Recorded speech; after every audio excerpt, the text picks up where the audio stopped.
आदिम कालरू आम पूर्वज चांगू को पारंपरिक वाद्य हिसाब रे व्यवहार करी आसुचंती। आम कंध आदिवासी मानक विभिन्न पर्वपर्वाणी विवाह भोजी सांस्कृतिक प्रोग्राम रे चांगूर ताले ताले सब नाचंती। आपण माने केबे भाबिछंती कि चांगू केमती तैयार हुए, चांगू तैयार पई सब मटेरियल कौन सब आवश्यक हुए। तो आज आम जानिबा चांगू केमती तैयार हुए, मटेरियल सब कौन आवश्यक हुए। तो वीडियो शेष पर्यंत देखंतु, बहुत ही भल लागिबो। समस्त को नमस्कार जोहार। आज आम गाँव में चांगू गुटे करचु जोटा कि छेली चाल केते गुड़े जिनस आमर अच्छी। तो सेटा केमती सब चांगू बनाऊँच आम बापा ने सेटा देखेबी। तो काल्के अच्छे आमर कुई समाज सेवा समिति शाखा बालदापड़ार। तो सेठू आम आमर नाच गीत नेबू। तो से किसी जिनस ना तो सेटा बनाऊँच चांगू इपड़ देखी पारे बापा ने कर हेल्प करती सब चांगू बनाऊँ सेटा देखेबी आपण मानक।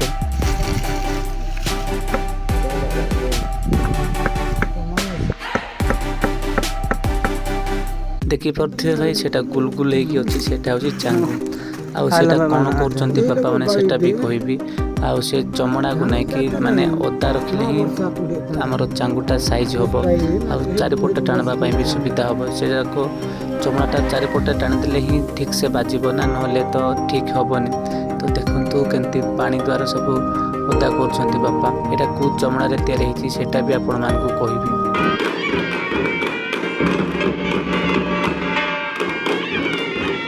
साई साई चलुची हाथ आ पुणी गोटे हाथ में पानी चिंजा चलुची चांगू उपर जमी चमड़ा सुखी न जीव। तैयारी चमड़ा भिड़ा होची। देखुना चांगू तैयारी व्यस्त माने नाच गीत को सरस सुंदर करने विभिन्न वाद्ययंत्र आवश्यक पड़े। केमिति ताल पड़ो से सतर्कतार सहित एठारे तैयारी चलती चांगू। गोटे दुखर कथा कि आजिकल चांगू आ देखा मिलूनी। आ देखा मिलले भी सेटा एमती तैयार हो काठ आ चमड़ा तैयार हो तैयार हो प्लास्टिक नहले तो स्टील तैयार होतापर चमड़ा जगह लगी जरी मोटा जरी। तो माने मु भाविली कि वीडियोटा निहाती करी। देखते आमर व्यूअर्स माने चांगू केमती तैयार होता आमर पूर्वर आमर बापा ने आमर जेजे बापा ने केमती तैयार करते सेमती तैयार कर। तो निहाती भाव में आपण मानक देखी एमती भाविक मुझे ब्लॉग करचे। तो केमती सब तैयार कर सब डिटेल्स में आपण मानक कहबी।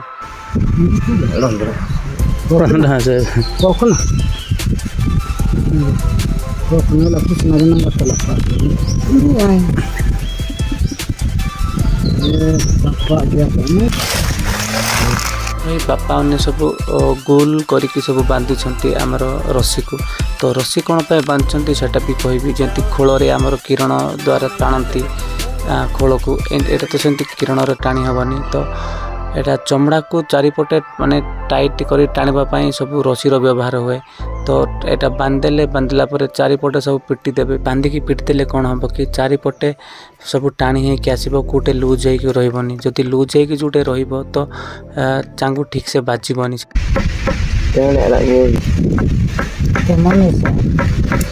व्यवहार करूँ गोटे छेलीर चमड़ा तापर काठ हिसाब से गोटे बुटुम रानू बोली आम कोई भाषा कहू से काठ व्यवहार कर। अठा हिसाब से पियाशाड़ तैयारी अठा सेटा व्यवहार करूँ।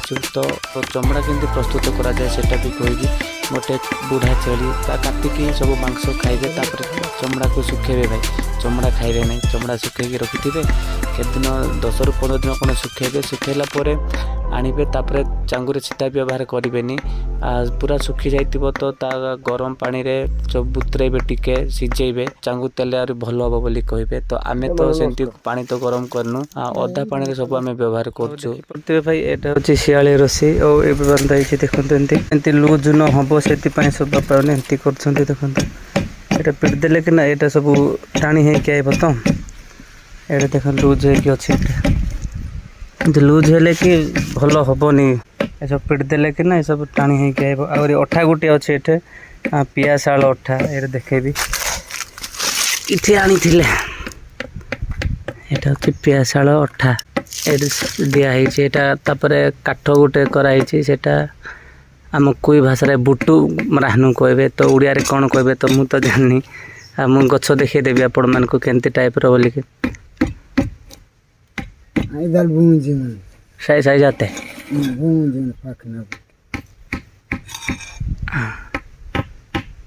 Deta ingat bung tu.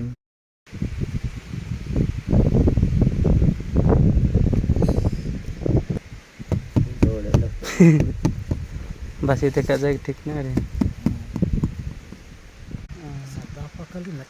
भाई रेडी हो गला मोर चांगू तो को जिनस आवश्यक होती सान बापा को पचारबा इरेनी पांडा को सेली साल आर इटा की गछ इटा बुटू गछ ए जो फल हम भाई उड़िया रे कोन कहबे सेटा कंटा बाहरिबो हां तापरे अठा इने अठा इला आते पियासाल अठा एटा छेली चालो बोले पूरा बूढ़ा छेली रहले का ठीक हम भाई पूरा रेडी हो गला काल की पाई पूरा रेडी एबे टिके ओदा अछि तो सेति पाई बाजुनी काम पूरा सरी गला मिशन कंप्लीट आउ एबे अलगा आड़े जीवा फोटो हां इटा सियाली फोटो भाई लिया ते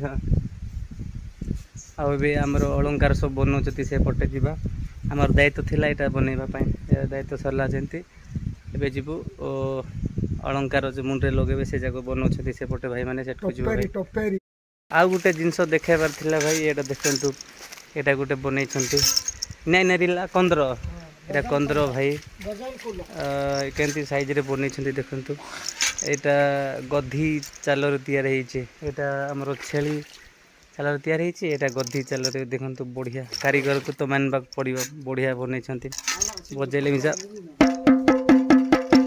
सुनले बढ़िया मस्त होचे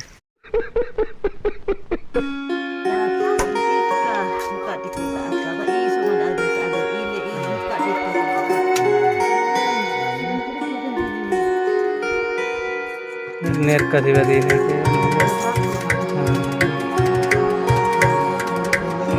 कि एनबा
मसीहा यही 3 वर्ष सिंह उपशाखार सभापति भाव में निजर बहुमूल्य समय को जलांजलि दे यही अवहेलित कंध जातिर सेवा कर आपण प्राण त्याग कर स्वर्गरोहण कर तेणु आज यही नूतन गठित शाखा बांदाफड़ा और लुई सिंह उपशाखा मिलित आनुकूल्य होता वार्षिक साधारण अधिवेशन 2026 रत्न सम्मान 2026 विकसित कर सुजोग पाई हेतु आम्भे निजक धन्य मन करुचु टाणा पेनु बुरा पेनु आपण अमरात्मा को शांति और सद्गति प्रदान करंतु यहाँ ही आमर कामना और प्रार्थना।